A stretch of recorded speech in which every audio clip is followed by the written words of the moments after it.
Bonjour à toutes et à tous, on m'appelle Steven, et oui, comme vous l'avez vu sur la chaîne récemment, il fallait que je théorise sur cette toute nouvelle rumeur qui vise à penser qu'il y aurait un nouveau film Hulk en préparation, et pas n'importe lequel, un film centré notamment sur les événements de World War Hulk, qui est tout simplement dans les comics, un arc qui raconte comment Hulk se fait exiler de la Terre par les Illuminati, ce dernier tout simplement qui est en train de tout défoncer sur Terre, faisant des victimes collatérales et devenant véritablement un vrai danger pour la planète. Hulk alors se fait exiler, il monte un petit peu en puissance, etc. On va vous décrire tout ça évidemment, et décide de revenir sur Terre pour tout simplement se venger des Illuminati et d'autres héros. C'est vraiment l'arc des comics où on a un Hulk peut-être le plus violent, et je vous cache pas que c'est un film que j'aimerais énormément voir parce qu'on le sait à quel point ils ont édulcoré notre Hulk dans le MCU, et je me dis qu'un petit retour aux sources ça ne ferait pas de mal. On sait aussi qu'on a quelques trucs à théoriser, mine de rien la scène post-générique de Shang-Chi par exemple. Bref, je vous invite vous à faire vos propres théories en commentaire. Est-ce que déjà c'est quelque chose qui vous plairait de voir un Hulk viscéral, violent, bref un retour aux sources? Et nous c'est parti, on se charge de décrypter tout ça.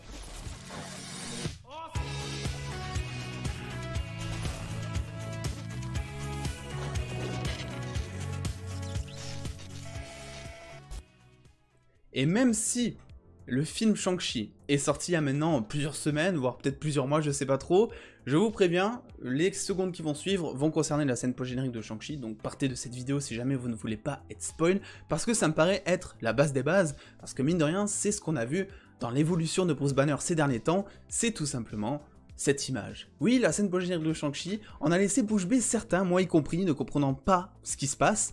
Non pas que Bruce porte une attelle, parce que ça, on le sait, à la fin de Endgame, son bras est estropié à cause du snap qu'il a fait avec le gant donc d'Iron Man. Non, ce qui est assez intéressant, c'est que on voit Bruce Banner, alors que dans Endgame, on nous explique bien, au moment, vous savez, où il est sous cette forme, que tout simplement, il a trouvé le parfait mélange entre intelligence, force, et que cette transformation est en quelque sorte, on va dire, définitive. En tout cas, qu'il arrive à la contrôler et qu'il nous donne en tout cas aucune raison de redevenir dans sa forme initiale, vu qu'il a le parfait mélange des deux ici sous cette forme.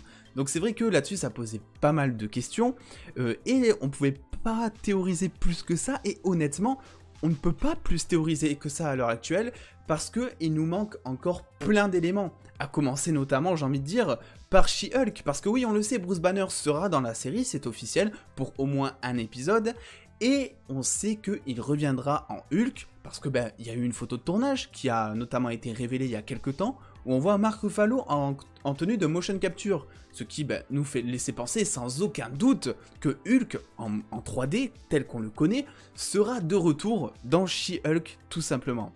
La question reste à savoir, dans cette série, mais aussi dans la suite du MCU, sous quelle forme est-ce qu'il va revenir? Est-ce qu'il va s'agir de la forme Hulk d'Avengers 2012, donc le moment où Bruce Banner pouvait juste monter un petit peu en colère et se laisser transformer en Hulk pour ensuite redevenir Bruce Banner? Est-ce qu'il va s'agir de la forme Professeur Hulk? Est-ce qu'il va s'agir du fameux Hulk, donc, que l'on a tout simplement dans Thor Ragnarok, un Hulk notamment qui est tout le temps en colère, dénué d'intelligence, un Hulk qui a littéralement avalé Bruce Banner et toute son intelligence pendant des années? Eh bien on va essayer de comprendre ça dans cette vidéo, parce qu'il faut savoir que même dans les comics, dans ce moment en tout cas dans World War Hulk, dans les comics au départ, au moment où il se fait exiler, Hulk est dénué justement de toute forme d'intelligence, et il a besoin de fusionner justement avec tout simplement Bruce Banner, parce que pour battre un petit peu ses rivaux, il a besoin tout simplement du mélange entre force et intelligence, et c'est par la suite, grâce à ça, qu'il arrive à triompher et à devenir en quelque sorte par la suite le roi entre guillemets de l'arène. A savoir aussi que dans cet arc des comics, on retourne tout simplement sur la planète Sakaar, que l'on voit dans Thor Ragnarok, et que donc, même si là les choses semblent assez mises à l'envers, il est possible que Hulk revienne sur Sakaar dans un prochain film, comme il est possible en soi qu'il décide d'adapter un petit peu tout ça. Après tout, je me dis, le MCU a déjà, mais plein de fois plus qu'on l'imagine, pris d'énormes libertés artistiques à ce niveau-là. Donc personnellement, moi, ça me choquerait pas du moment que les enjeux, du moment que il arrive un petit peu à être le roi de quelque chose, à avoir une espèce d'ascension et à parler de la suite dont on va parler après. Je pense que moi, personnellement, ça me poserait pas de problème. Libre à vous, évidemment, d'en juger.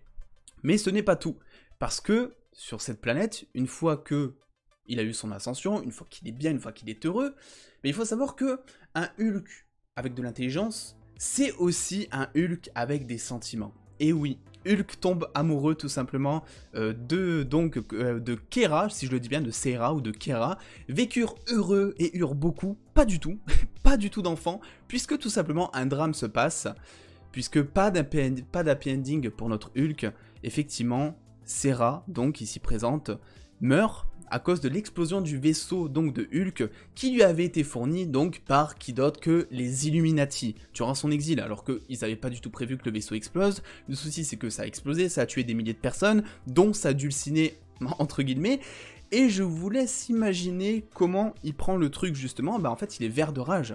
Et il prend les Illuminati comme responsables de cette explosion, vu que ce sont eux qui lui ont fourni le vaisseau, et décide donc du coup, par vengeance, de descendre sur Terre afin de tous les frapper violemment. C'est un petit peu comme ça qu'on pourrait résumer la chose, j'ai envie de dire. Et moi, cette théorie, cette rumeur autour d'un film Hulk qui parle un petit peu de cet arc, c'est quelque chose qui, moi, me semble crédible, parce que je vous l'ai partagé plusieurs fois sur la chaîne. Les Illuminati, c'est aussi sous rumeur de projet et sous grosse rumeur d'apparaître. Charles Xavier, qui est aussi présent dans cet arc des comics, eh ben, ferait apparemment, d'après de grosses rumeurs là aussi, je vous invite à aller voir les précédentes vidéos qui en parlent plus profondément, eh ben, serait présent dans Doctor Strange 2, et puis ensuite plus par la suite dans le MCU justement. Donc oui, cette rumeur, personnellement, j'y crois plutôt pas mal parce que tout commence un petit peu aussi à se coordonner, et je pense que effectivement, eh ben, un jour, on verra au cinéma une adaptation d'un Hulk violent, d'un Hulk méchant, qui pourrait se battre notamment contre les Illuminati. Alors évidemment, les Illuminati qui seront adaptés pour le cinéma, vu que dans les Illuminati il y a Iron Man, et que Iron Man est décédé. Je sais pas du tout comment ils vont faire si vous me posez la question, parce que on le sait, chaque membre des Illuminati, qui sert donc à protéger un petit peu toute la réalité, est important, est assez déterminant dans les comics. Donc à voir comment ils vont faire ça, et comment est-ce qu'ils vont le justifier. Mais là-dessus, ce n'est absolument pas le sujet de la vidéo. Parce que il faut encore que l'on essaie de lier certains éléments. Je vous l'ai dit, vous le savez, bah, Hulk sera présent notamment dans She-Hulk. Et là, bon, on sait pas trop ce qui va se passer, mais on se doute, ça sera pas la série de Hulk. Donc on n'aura pas tellement de développement de personnages, ce qui fait que, à mon avis, ça va pas être forcément expliqué ici, vu qu'on est clairement sur la série de la cousine, et qu'il faut développer sa cousine, entre guillemets, vu qu'en plus Mark Ruffalo serait présent pour au maximum 2 épisodes dans la série. Mais là où ça devient beaucoup plus intéressant par contre, c'est pour la série Moon Knight. Et là, je sais ce que vous dites, quel rapport entre Moon Knight et Hulk? Ces deux personnages n'ont rien à voir ensemble, ils sont même pas annoncés dans la même série. Qu'est-ce qui est en train de se passer, Steven? Pourquoi tu nous dis ça? Ce qui me fait dire ça, c'est qu'il y a maintenant quelques semaines, voire quelques mois, il y a quelque chose d'assez étrange qui s'est passé sur la toile, avec notamment Mark Ruffalo et donc Oscar Isaac, qui joue donc Moon Knight. Mark Ruffalo qui était à Budapest. Et Budapest, c'est pas Hollywood. Budapest, c'est à l'autre bout. Budapest, t'y tombes pas par hasard, et tu vois pas un acteur par hasard en lui disant « Tiens, ben viens, on va boire un café vu qu'on sort du boulot tous les deux ». Non, absolument pas. Ce qui est assez hasardeux par contre, c'est le fait que Mark Ruffalo soit à Budapest, qui est le lieu de tournage de Moon Knight, et en plus de ça, en plein tournage, en pleine période de tournage. Ce qui, du coup, ben, vous l'aurez compris, me laisse penser que, effectivement, eh ben, Mark Ruffalo, Bruce Banner, Hulk, on sait pas encore, serait présent dans la série Moon Knight. Et là encore, vous dites, mais ok, mais qu'est-ce qu'il viendrait faire là-dedans? Mark Ruffalo, Bruce, ça n'a rien à voir, deux personnages encore différents, des enjeux, des intrigues différentes, etc. Il y a quelque chose, bien que finalement ces deux personnages soient hyper opposés, il y a une chose, qui rassemble un petit peu ces deux personnages, c'est le dédoublement de personnalité. Parce que bah, Hulk, Bruce Banner, ça fait deux personnalités, vous le savez, c'est une chose, c'est le gros dilemme, c'est l'enjeu de la vie de Hulk, mine de rien. Et à côté, t'as Moon Knight, qui lui a des dizaines presque de personnalités, qui est assez torturé psychologiquement là-dessus. Donc c'est un point commun qui pourrait un petit peu lier les deux personnages, et c'est d'ailleurs les deux seuls personnages du MCU à ce jour, je crois, de mémoire, qui ont entre guillemets ce souci, à savoir juste que, par contre, Moon Knight, lui, peut, en tout cas pendant un temps, de lui-même se créer des personnalités en le voulant, afin tout simplement de dépasser certains challenges de la vie, ou certains soucis. Il le fait volontairement, parfois oui, parfois non, parce que des fois ça pète totalement un plomb, mais qui ne nous dit pas, moi c'est une question que je me pose, qui ne nous dit pas que notre petit Bruce Banner ne serait pas un petit peu en quête de compréhension, de la même manière, je sais pas, que Doctor Strange, qui partait, vous savez, en quête médicale à la recherche de ses mains pour régler un petit peu son souci de tremblement, mais qui ne nous dit pas que Bruce Banner, lui, n'irait pas un petit peu en road trip pour tout simplement essayer de comprendre comment gérer un petit peu mieux ces deux personnalités, parce qu'après tout, ben, on l'a vu grâce notamment à Endgame, etc., ben, effectivement, ce personnage, donc Professeur Hulk, il était très bien, sauf que il y a eu un changement.